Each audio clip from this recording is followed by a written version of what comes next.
మీకు తెలియకుండానే మీ పండ్లను మీరు గ్రైండ్ చేస్తూ ఉన్నారా?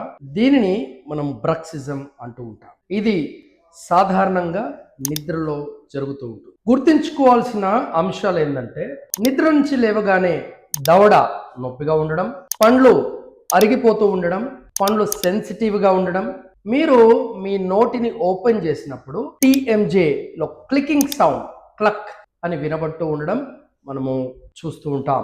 ఇది ఎందుకు ప్రమాదకరము?